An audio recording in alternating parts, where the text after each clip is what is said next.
नमस्कार साथियों, आप सभी का स्वागत है हमारे चैनल स्टडी अड्डा 2.8 में। उम्मीद करती हूँ आप सब बढ़िया होंगे और अपनी पढ़ाई को अच्छे तरीके से कर रहे होंगे। ठीक है, तो कल जो है हम लोगों ने यहाँ तक के फैक्ट को कंप्लीट कर लिया था। ठीक है भैया, अब इसके आगे आज हमारा क्या होगा? स्थल मंडल। स्थल मंडल से रिलेटेड फैक्ट को हम आज करेंगे। तो ठीक है, तो चलिए देखते हैं। पहला हमारा है पृथ्वी की आंतरिक संरचना से। स्थल मंडल के अंतर्गत पृथ्वी की आंतरिक संरचना से है। ठीक है भैया, चलिए देखते हैं। हमारा आज का फैक्ट है पृथ्वी के धरातल से केंद्र की ओर निम्नलिखित का सही क्रम क्या होगा? पृथ्वी के धरातल से केंद्र की ओर निम्नलिखित का सही क्रम क्या होगा? मतलब धरातल से केंद्र की ओर। ठीक है, तो इसमें पहला दिया सीमा, दूसरा दिया सियाल, तीसरा दिया निफे। तो सबसे पहले हमारा क्या हो जाता है? सियाल, उसके बाद हमारा हो जाता है सीमा, उसके बाद हमारा क्या आता है? निफे। सबसे नीचे क्या है? सियाल, ठीक है, फिर सीमा, फिर उसके बाद निफे। ठीक है भैया, इसके आगे पृथ्वी की सबसे ऊपरी परत के लिए सर्वप्रथम सियाल शब्द का प्रयोग किसने किया था? तो वो किसने किया था भैया? स्वेस ने। किसने किया था? स्वेस ने किया था। ठीक है, पृथ्वी के केंद्र में पाए जाने वाला चुंबकीय पदार्थ है तो वो है भैया निकेल। कौन है भैया? निकेल। ठीक है, स्थल मंडल का तात्पर्य क्या है? तो वो है पृथ्वी की बाह पपड़ी। पृथ्वी की जो बाह परत होती है उसे क्या कहा जाता है? स्थल मंडल। ठीक है भैया, इसके आगे अक्षांश भूपृष्ठ पर भूमध्य रेखा के उत्तर या दक्षिण एक बिंदु को कोणीय बिंदु दूरी है जो ध्रुवों से मापी जाती है। किससे मापी जाती है? ध्रुवों से मापी जाती है। ठीक है, स्थल मंडल की मोटाई भूकंपीय तरंगों के आधार पर कितनी मापी गई है? तो वो मापी गई है 100 किलोमीटर। कितनी मापी गई है भैया? 100 किलोमीटर। किस परत को बेरिम्फियर कहा जाता है? किस परत को बेरिम्फियर कहा जाता है? तो वो कहा जाता है पृथ्वी की सबसे आंतरिक परत को। किसको कहा जाता है? पृथ्वी की सबसे आंतरिक परत को बेरिम्फियर कहा जाता है। ठीक है, इसके आगे धरातल से भूगर्भ की ओर जाने पर गहराई के साथ तापमान वृद्धि की दर क्या है? तो वो है 1 डिग्री सेल्सियस प्रति 32 मीटर। क्या है? 1 डिग्री सेल्सियस प्रति 32 मीटर। ठीक है, पृथ्वी पर सबसे उच्चतम तापक्रम रिकॉर्ड किए जाते हैं तो वो किए जाते हैं 25 अंश उत्तरी अक्षांश पर। किस पे किए जाते हैं? 25 अंश उत्तरी अक्षांश पर। ठीक है भैया, अब जो हमारा दूसरा स्थल मंडल से रिलेटेड फैक्ट है वो है विश्व के महाद्वीप से। ठीक है भैया, किससे? विश्व के महाद्वीप से। विश्व में महाद्वीपों की कुल संख्या कितनी है? तो वो है 7। हमारे कितने महाद्वीप है विश्व में? 7 महाद्वीप है। क्षेत्रफल की दृष्टि से विश्व का सबसे बड़ा महाद्वीप कौन है? तो वो है एशिया।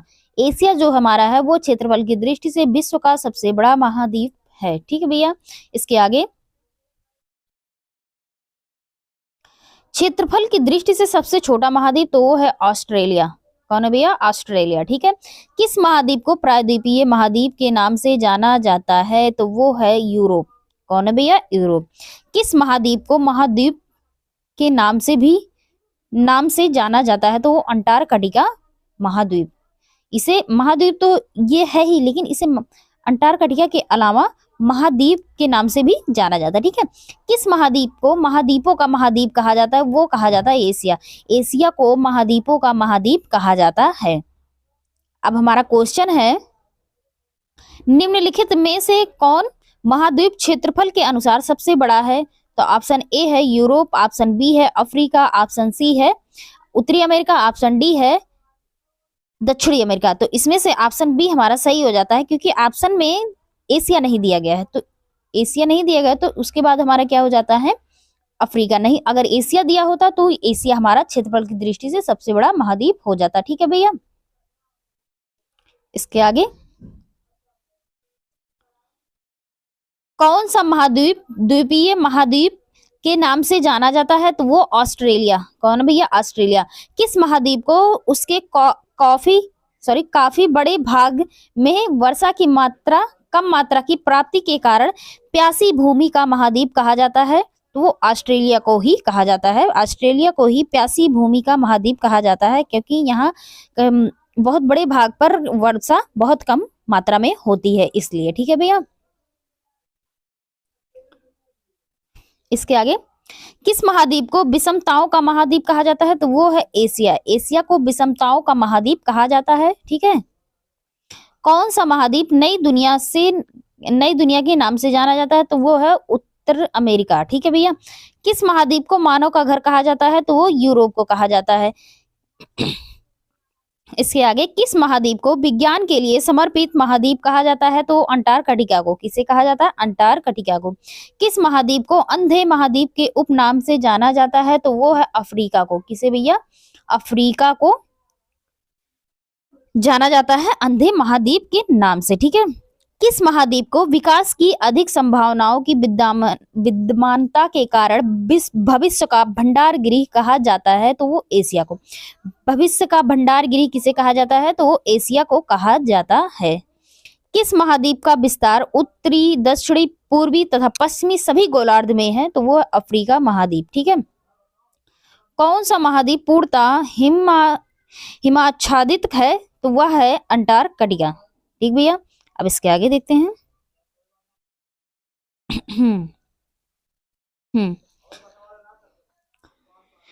किस महाद्वीप को पक्षियों का महाद्वीप के उपनाम से जाना जाता है? तो वो ऑस्ट्रेलिया। कौन है भैया? ऑस्ट्रेलिया।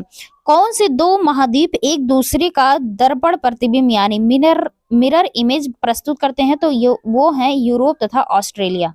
कौन है भैया? यूरोप तथा ऑस्ट्रेलिया। ये जो हमारे हैं, ये दर्पण प्रतिबिंब बनाते हैं। ठीक है। किस महाद्वीप की संरचना अंग्रेजी के यस अक्षर के आकार है? तो वो है भैया अंटार्कटिका। कौन है भैया? अंटार्कटिका है। ठीक है। इसके आगे,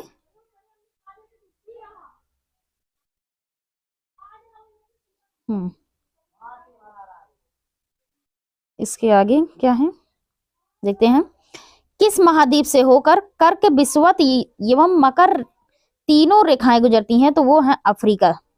अफ्रीका महाद्वीप से कर्क, विषुवत, मकर तीनों रेखाएं गुजरती हैं। ठीक है भैया। इसको ध्यान में रखिएगा, ये हमारा इंपॉर्टेंट है। ठीक है भैया। इसके आगे, किस महाद्वीप में ज्वालामुखी का सर्वथा अभाव पाया जाता है? तो वो ऑस्ट्रेलिया में। विश्व की सबसे लंबी दरार घाटी किस महाद्वीप में स्थित है? तो वो है अफ्रीका में। कहाँ है? अफ्रीका में। ठीक है भैया। इसके आगे है उत्तर अमेरिका महाद्वीप की सर्वोच्च पर्वत चोटी कौन सी है? तो वो है माउंट मैकिंले। कौन? माउंट मैकिंले। दक्षिण अमेरिका महाद्वीप का सर्वोच्च पर्वत शिखर है? तो माउंट एकांकागुआ। कौन है? माउंट एकांकागुआ। ठीक है। अफ्रीका महाद्वीप का सर्वोच्च पर्वत शिखर कौन सा है? तो माउंट किलिमंजारो। कौन है भैया? Mount Kilimanjaro. उत्तर अमेरिका का जो महाद्वीप है उसकी सर्वोच्च चोटी माउंट मैकिंले है, और दक्षिण अमेरिका की सर्वोच्च चोटी शिखर तो वो माउंट एकांकागुआ है। ठीक है। और दक्षिण अफ्रीका की जो सर्वोच्च चोटी है वो है माउंट किलिमंजारो। ठीक है। अगर हम देखें अंटार्कटिका महाद्वीप का सर्वोच्च शिखर कौन सा है? तो वो है माउंट विंसन मैसिफ। क्या है भैया? Mount Vinson massif. ठीक है। एशिया महाद्वीप का सर्वोच्च पर्वत शिखर माउंट एवरेस्ट। ठीक है। क्या भैया? Mount Everest. यूरोप महाद्वीप का सर्वोच्च पर्वत शिखर तो वो है माउंट एल्ब्रुस। क्या भैया? Mount Elbrus. ऑस्ट्रेलिया महाद्वीप का सर्वोच्च पर्वत शिखर माउंट कोसियुस्को। क्या है? माउंट कोसियुस्को। ठीक है। सर्वाधिक देशों वाला महाद्वीप कौन है? तो वो है अफ्रीका। कौन सा महाद्वीप पूर्ण रूप से दक्षिणी गोलार्ध में स्थित है? तो वो है ऑस्ट्रेलिया। कौन है भैया? ऑस्ट्रेलिया। ठीक है।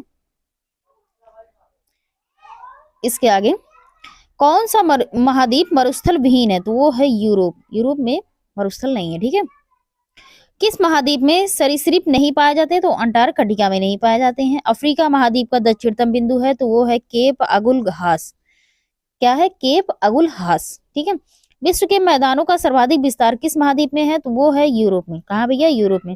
किस महाद्वीप को पठारी महाद्वीप कहते हैं? तो वो है कहते हैं अफ्रीका को। उष्ण कटिबंधीय परिस्थितियों का सर्वाधिक विस्तार किस महाद्वीप में पाया जाता है? तो वो अफ्रीका में पाया जाता है भैया। इसके आगे,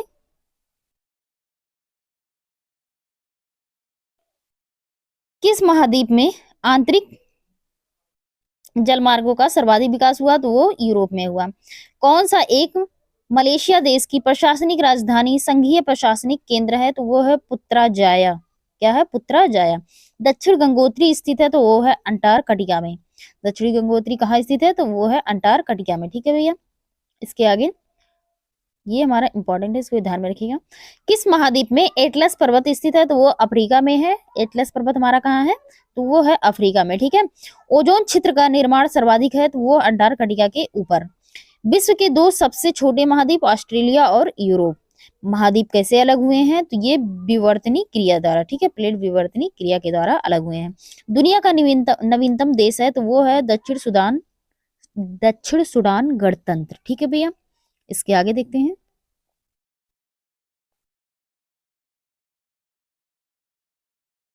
सन सिटी अवस्थित है? तो वो हमारा दक्षिण अफ्रीका में। कहाँ है? दक्षिण अफ्रीका में है। ठीक है भैया। क्षेत्रफल की दृष्टि से देशों का सही क्रम कौन सा है? तो सबसे पहले अर्जेंटीना, फिर भारत है, फिर ऑस्ट्रेलिया, फिर ब्राजील। ठीक है भैया। महासागरीय सतह का निर्माण किस प्रकार के चट्टानों से हुआ है? तो वो बेसाल्ट चट्टानों से हुआ है। इसके आगे गहराई की वृद्धि के अनुसार महाद्वीपीय भूपटल के विभिन्न परतों का सही क्रम क्या है? तो पहले हमने क्या बताया था? सियाल, उसके बाद सियाल बताया था, उसके बाद सीमा बताया था हमने, फिर उसके बाद निफे। ठीक है भैया। तो क्या है? पहले सियाल है, फिर सीमा है, फिर निफे है। इसके आगे पृथ्वी के कोर में किस तत्व की प्रधानता होती है? तो वो लोहा और निकल की। किसकी? लोहा और निकल की। स्थल मंडल यानी लिथोस्फेयर की सम्मिलित है? तो वो है ऊपरी भूपटल, निचली भूपटल तथा मेंटल ठोस ऊपरी भाग। ठीक है भैया। मेंटल के किन तत्वों की प्रधानता होती है? तो वो सिलिका और मैग्नीशियम। किसकी होती है? सिलिका और मैग्नीशियम की सबसे अधिक प्रधानता होती है। ठीक है भैया। इसके आगे देशांतरीय दूरी 1 घंटे के समय अंतराल के बराबर होती है? तो वो 15 डिग्री की। ठीक है। पृथ्वी ग्रह का संरचना में प्रवार यानी मेंटल के नीचे क्रोड किस से बना होता है? तो वो लौह से बना होता है। वलन क्रिया किसका परिणाम है? तो वो पर्वत निर्माणकारी बल का। किसका? पर्वत निर्माणकारी बल का। ठीक है भैया। अब जो हमारा तीसरा क्या होगा? वो होगा, ये भी स्थल मंडल के अंतर्गत ही चल रहा है हमारा फैक्ट।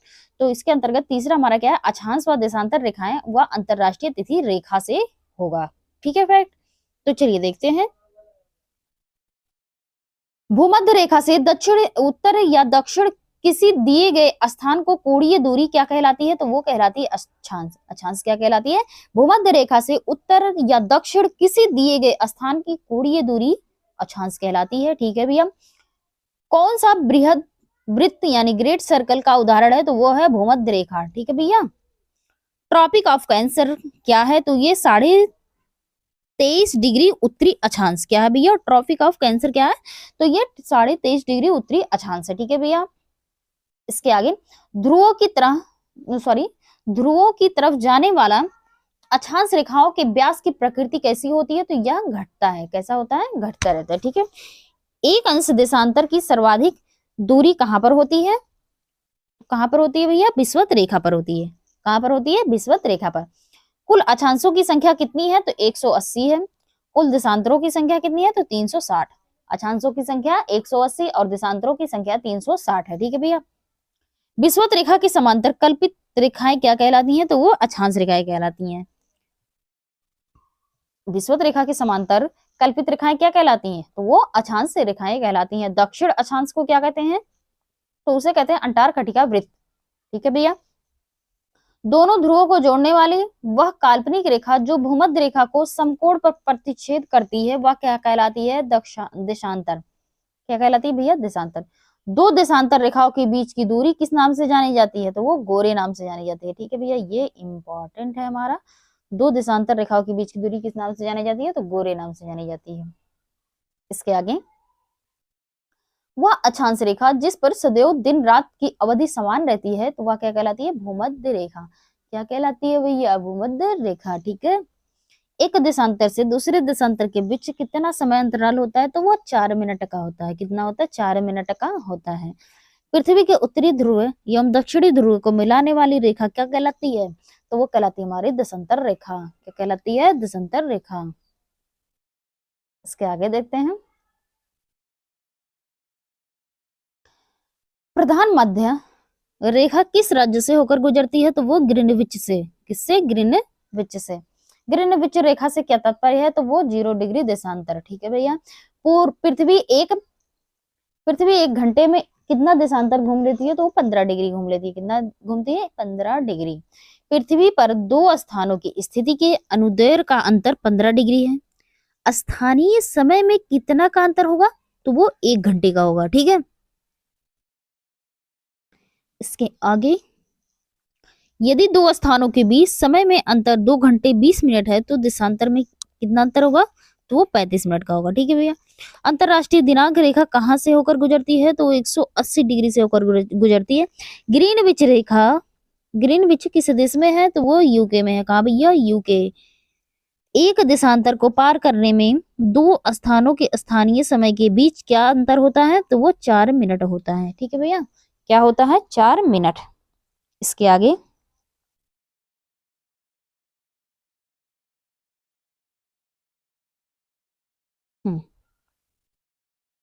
दो स्थानों के देशांतरों में 1 अंश का अंतर होने पर उनके समयों में कितना अंतर होता है? तो वो 15 मिनट का होता है। अंतरराष्ट्रीय तिथि रेखा का निर्धारण किस वर्ष किया गया था? तो 1884 में किया गया था। अंतरराष्ट्रीय तिथि रेखा का निर्धारण कब किया गया था? वो 1884 में किया गया था। अंतरराष्ट्रीय तिथि रेखा की स्थिति किसके लिए निकटतम है? तो वो 180 पूर्वी एवं पश्चिमी देशांतर। 180 पूर्वी एवं पश्चिमी देशांतर। ठीक है भैया। इसके आगे, ग्रीनविच के 180 मध्य काल्पनिक रेखा क्या कहलाती है? तो वो अंतरराष्ट्रीय तिथि रेखा कहलाती है। क्या कहलाती है भैया? अंतरराष्ट्रीय तिथि रेखा। भारत का प्रमाणिक समय किस देशांतर से लिया गया है? तो 82.5 अंश पूर्व। किससे लिया गया? 82.5 अंश पूर्व। ठीक है। भारत का प्रमाणिक समय किस स्थान से निश्चित किया जाता है? तो वो इलाहाबाद नैनी से। ठीक है भैया। इसके आगे, ग्रीनविच माध्य समय जीएमटी तथा भारतीय प्रमाण समय आईएसटी के बीच समय अंतराल कितना होता है? तो वो 5.5 घंटे का होता है, यानी 5 घंटे 30 मिनट का। शून्य अंश अक्षांश और शून्य अंश देशांतर अवस्थित हैं, तो वो अटलांटिक महासागर में। कहाँ भैया? अटलांटिक महासागर में।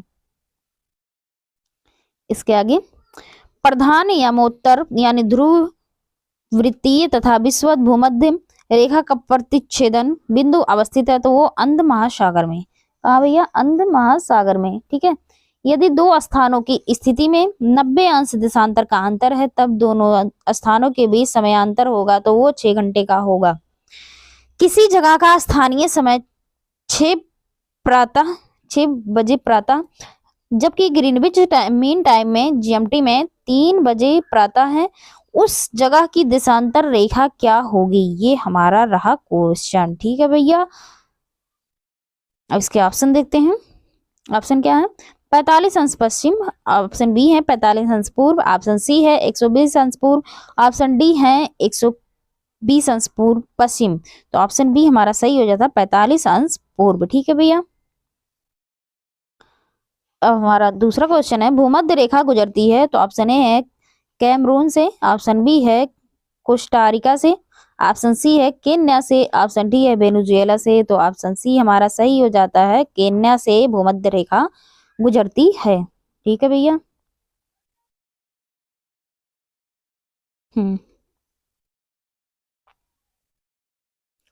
अब हमारा क्वेश्चन है,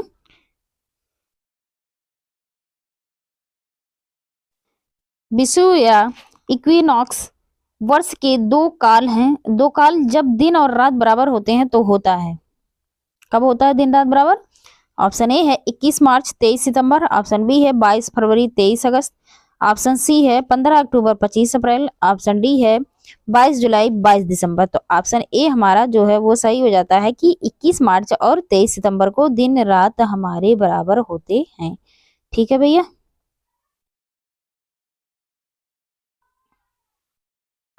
उत्तरी गोलार्ध में वर्ष का सबसे छोटा दिन, ऑप्शन ए है 21 दिसंबर, ऑप्शन बी 22 दिसंबर, ऑप्शन सी है 21 जून, ऑप्शन बी है 22 जून। तो ऑप्शन बी हमारा 22 दिसंबर, और 22 दिसंबर आने वाला भी है, तो आप लोग देख लीजिएगा कितना छोटा दिन होता है। ठीक है, अब इसके आगे देखते हैं। अब फैक्ट हमारा, किस स्थान का प्रमाणिक समय एवं स्थानीय समय लगभग एक समान है? तो वो नैनी। नैनी कहाँ हमारा भैया? इलाहाबाद में। ठीक है भैया, भारत के सर्वाधिक पूर्व एवं पश्चिम में स्थित स्थानों के स्थानीय समय में कितने का अंतर होता है? तो 2 घंटे का अंतर होता है। तो ये हमारा रहस्य, अक्षांशर और देशांत और मानक समय से। ठीक है भैया, अब हमारा चौथा इसमें क्या है? स्थल मंडल से ही अभी है, तो हमारा चौथा इसमें क्या है? द्वीप से। द्वीप से अब हम देखेंगे फैक्ट। ठीक भैया, तो चलिए देखते हैं। द्वीपों की सर्वाधिक संख्या किस महासागर में देखने को मिलती है? तो वो प्रशांत महासागर में। किसमें भैया? प्रशांत महासागर में। ठीक है, महासागरीय द्वीप नहीं है, तो वो है मालागाशी। क्या भैया? मालागाशी। ठीक है, विश्व का सबसे बड़ा द्वीप है तो वो है ग्रीनलैंड। कौन भैया? ग्रीनलैंड। विश्व का सबसे बड़ा द्वीप समूह कौन सा है? तो वो है इंडोनेशिया। कालीमंतान जिस द्वीप का अंग है वह है तो वो बोर्नियो। कौन है भैया? बोर्नियो।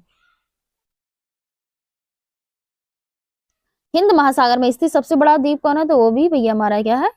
बोर्नियो। ठीक है, सेल्सियस द्वीप कहाँ है? तो वो है हिंद महासागर में। किस द्वीप को अग्नि द्वीप के नाम से जाना जाता है? तो आइसलैंड को अग्नि द्वीप के नाम से जाना जाता है। ठीक है भैया, किस द्वीप को प्रशांत महासागर का चौराहा कहा जाता है? तो हवाई द्वीप को प्रशांत महासागर का चौराहा कहा जाता है। किस द्वीप का किस द्वीप का प्राचीन नाम सैडलविच द्वीप है? क्या भैया? सैडलविच द्वीप, तो वो हवाई द्वीप का ही नाम सैडलविच द्वीप है। इंडोनेशिया की राजधानी जकार्ता किस द्वीप पर स्थित है? तो वो जावा। जकार्ता किस पर स्थित है? तो ये जावा पर स्थित है, और जकार्ता क्या है? इंडोनेशिया की राजधानी है। ठीक है भैया, इसके आगे, जापान की राजधानी टोक्यो किस महाद्वीप पर स्थित है? तो होन्शु। होन्शु होन्शु पर टोक्यो स्थित है, और टोक्यो क्या है? जापान की राजधानी। जापान का सबसे बड़ा द्वीप क्या है? तो वो है होन्शु। जापान का सबसे छोटा द्वीप तो वो है शिकोकू। और भारत का सबसे बड़ा द्वीप तो वो है मध्य अंडमान। और दक्षिण भारत का दक्षिणतम द्वीप तो वो है ग्रेट निकोबार। ठीक है, कौन सा द्वीप इंडोनेशिया का हृदय स्थल कहा जाता है? तो वो जावा, जिसपे जकार्ता स्थित है। ठीक है भैया, जो इंडोनेशिया की राजधानी है जकार्ता, वो जावा द्वीप पर स्थित है। और जावा को ही क्या कहा जाता है? इंडोनेशिया का हृदय स्थल। जापान का नागासाकी नगर किस द्वीप पर स्थित है? तो वो क्यूशु द्वीप पर स्थित है। ठीक है भैया, इसके आगे देखते हैं।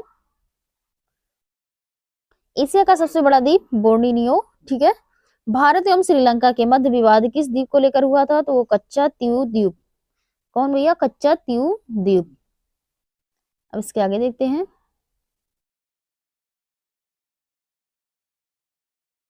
भारत एवं बांग्लादेश के मध्य विवाद किस द्वीप को लेकर हुआ? तो वो हुआ न्यूमोर द्वीप को लेकर। किसको? न्यूमोर द्वीप को लेकर। ठीक है, श्री हरिकोटा द्वीप किस स्थित है? तो वो पुलिकट झील में। कहाँ है भैया? पुलिकट झील में। अब हमारा इसमें पांचवा जो होगा वो प्राकृतिक वनस्पति से होगा। ठीक है भैया, किससे होगा? प्राकृतिक वनस्पति से होगा। ठीक, तो चलिए देखते हैं। सदाबहार वन कहाँ पाए जाते हैं? तो वो ब्राजील में पाए जाते हैं। सदाबहार वन पाए जाते हैं तो वो विषुवतीय क्षेत्र में पाए जाते हैं। कहाँ विस्तृत अनयनवर्तीय वन पाए जाते हैं? तो कांगो घाटी में। ठीक है भैया, इसके आगे, कौन विश्व का फेफड़ा के नाम से जाना जाता है? तो वो विषुवतीय वन वर्षा। विश्व के फेफड़ा के नाम से कौन जाना जाता है? तो विषुवतीय वन वर्षा वन। ठीक है, विषुवत रेखीय वन प्रदेशों में पेड़ों पर चढ़ी लताओं को क्या कहा जाता है? तो वो कहा जाता है लियाना। क्या कहा जाता है भैया? लियाना। विषुवतीय रेखीय वनों को ब्राजील में किस नाम से जाना जाता है? तो वो सिल्वास के नाम से जाना जाता है। किस नाम से? सिल्वास के नाम से जाना जाता है। विषुवत रेखीय वर्षा वनों का सबसे बड़ा प्रदेश किस महाद्वीप में है? तो वो दक्षिणी अमेरिका में है। कहाँ भैया? दक्षिणी अमेरिका में है। ठीक है, इसके आगे, प्राकृतिक वनस्पति का सर्वाधिक विकसित क्षेत्र है तो वो पतझड़ में है। कहाँ भैया? पतझड़ वन में। ठीक है, प्राणियों और पादपों की जातियों की अधिकतम विविधता मिलती है तो वो उष्णकटिबंधीय आर्द्र वनों में। कहाँ? उष्णकटिबंधीय आर्द्र वनों में। सबसे अधिक टैगा वन किस क्षेत्र में पाए जाते हैं? तो साइबेरिया में पाए जाते हैं। कहाँ भैया? साइबेरिया में सबसे अधिक टैगा वन पाए जाते हैं। स्प्रूस फर तथा चीड़ मुख्य रूप से पाए जाते हैं, तो टैगा वनों में। कहाँ पाए जाते हैं? टैगा वनों में पाए जाते हैं। मलेरिया की दवा कुनैन किस वृक्ष में से प्राप्त होती है? मलेरिया की दवा कुनैन किस वृक्ष से प्राप्त होती है? तो वो सिनकोना वृक्ष से प्राप्त होती है। किससे? सिनकोना वृक्ष से प्राप्त होती है। विश्व के वन क्षेत्रों में से किस एक के फैलाव की प्रतिशतता सर्वाधिक है? तो वो उष्णकटिबंधीय वर्षा वन की। ठीक है भैया। अब हमारा क्वेश्चन है, सवाना का सर्वाधिक विस्तार है तो वो कहाँ है? ऑप्शन ए है Africa, option B Asia, option C है दक्षिण अमेरिका, ऑप्शन सी उत्तरी अमेरिका। तो ऑप्शन ए हमारा सही हो जाता है। उत्तरी अमेरिका में सर्वाधिक सवाना वन पाए जाते हैं। ठीक है, इसके आगे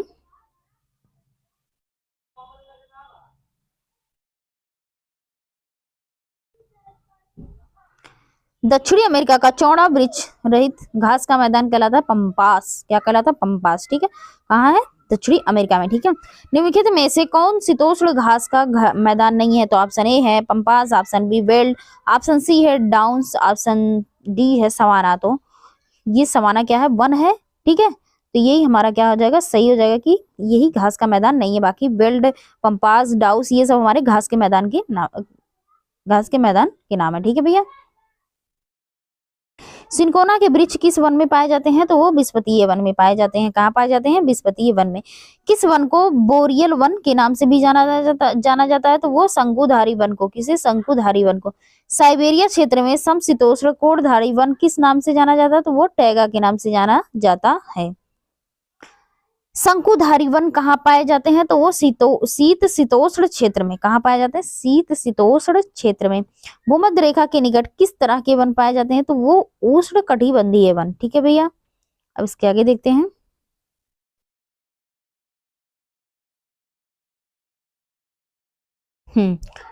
डेलबर्जिया जाति किससे संबंधित है? तो वो शीशम से है। किससे है? शीशम का ही एक जाति है डेलबर्जिया। ठीक है, 2000 से 2005 की अवधि में वन क्षेत्र का सर्वाधिक ह्रास जहां देखा गया वो कहाँ है? तो वो इंडोनेशिया में। इंडोनेशिया में सर्वाधिक वनों का ह्रास किया गया। पृथ्वी को कितने समय कटिबंधों में बांटा गया? तो वो 24 कटिबंधों में बांटा गया है।